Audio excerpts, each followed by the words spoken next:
Hello students, welcome to my channel. आज की इस वीडियो में हम class 12th English chapter 1 after 20 years की समरी को हिंदी में ट्रांसलेट करके पढ़ेंगे।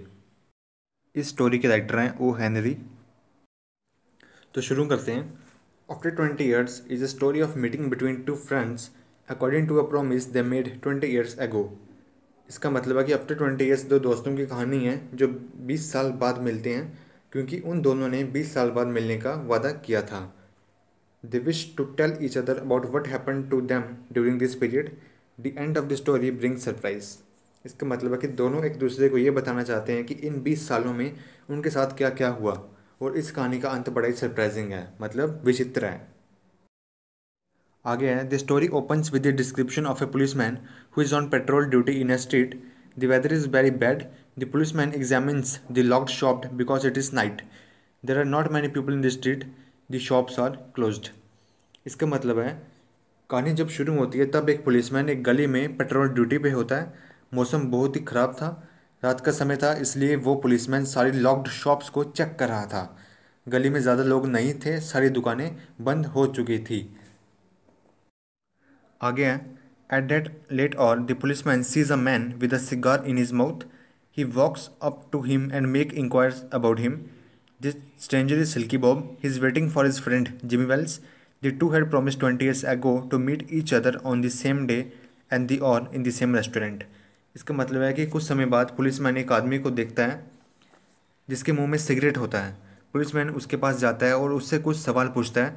उसके बाद उसे पता चलता है कि वो जो आदमी है वो सिल्की बॉब है, जो कि अपने दोस्त जिमी वेल्स का वेट कर रहा है। सिल्की बॉब और जिमी वेल्स ने अपने एक दूसरे को प्रॉमिस किया था कि वो दोनों 20 साल बाद सेम जगह और सेम रेस्टोरेंट में मिलेंगे। Unluckily, that restaurant is closed. These two friends were brought up in New York. Bob was 18 and Jimmy was 20. Bob went to West to make a fortune. Jimmy decided to stay on and earn his living at that very place.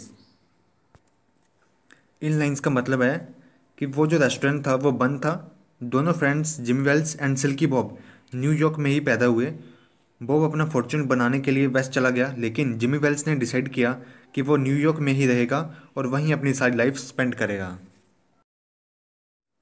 Bob waited for some time for the arrival of his friend. He told the policeman that he would wait till 10:30. Very soon he looks at a tall man who introduced himself as Jimmy Wells. He is very happy to receive his old friend. इसका मतलब है कि Bob ने कुछ समय तक अपने दोस्त का इंतज़ार किया। उसने पुलिसमैन से कहा कि वो 10:30 तक जिमी वेल्स का वेट करेगा। कुछ समय बाद उसने एक आदमी को देखा जो काफ़ी लंबा था, और उस आदमी ने अपने आप को इंट्रोड्यूस किया कि वो जिमी वेल्स ही है। दोनों दोस्त एक दूसरे को देखकर काफ़ी खुश हुए। आगे है, Bob is proud of his success in the West. He speaks of his achievements. Both start walking towards with some suitable place. They reach a medical store which is flooded with electric light. इस paragraph का मतलब है, Bob को अपनी सफलता का काफ़ी घमंड था। बोब अपनी अचीवमेंट्स के बारे में बात कर रहा था। दोनों एक साथ चलने लगे। तभी वो एक मेडिकल स्टोर के पास पहुंचे जहां काफ़ी ज़्यादा लाइट थी। आगे है, in the bright light Bob and Jimmy see each other very closely. Bob at once remembers that the tall man with him is not Jimmy Wells, he is another man. His nose is not long. Bob very well remembers that Jimmy's nose was long. इस paragraph का मतलब है, काफ़ी ज़्यादा light होने के कारण Bob और जिमी ने एक दूसरे को बड़े करीब से देखा। तभी बॉब ने यह ऑब्जर्व किया कि जो आदमी उसके साथ है वो जिमी वेल्स नहीं है, क्योंकि उसका नाक लंबा नहीं था, और बॉब को ये याद था कि उसके दोस्त जिमी वेल्स का नाक काफ़ी लंबा है। नेक्स्ट है, the tall man gives Bob a shock of his life. He tells him that Bob had been under arrest 10 minutes ago. He received a note from Chicago police about Bob's arrival in New York. He gives him a note from Jimmy Wells. Bob's hand trembled as he read the note. He felt that he stood as a criminal before his friend. इस complete paragraph का मतलब है, उस आदमी ने Bob को हैरान कर दिया जब उसने बॉब को यह बताया कि तुम 10 मिनट पहले से ही अरेस्ट हो चुके हो। उस आदमी ने बॉब को एक नोट दिया जो खुद जिमी वेल्स ने लिखा था, और जिमी वेल्स एक पुलिस ऑफिसर था। नोट पढ़ते पढ़ते बॉब के हाथ कांपने लगे और उसने ये महसूस किया कि वो अपने दोस्त के सामने एक क्रिमिनल बन चुका है। When he looked at Bob's face, he recognized him to be a criminal wanted by Chicago police. As he was a sincere friend of Bob, he did not arrest him himself. As he was a dutiful policeman, he got him arrested by a man in plain clothes.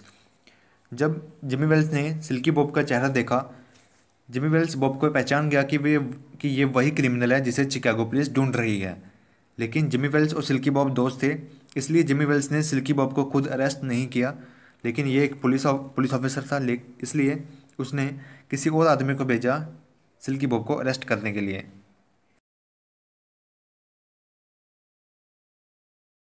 अगर आपको ये video अच्छी लगी तो please video को like कर दें और मेरे चैनल को सब्सक्राइब कर लें। Thank you.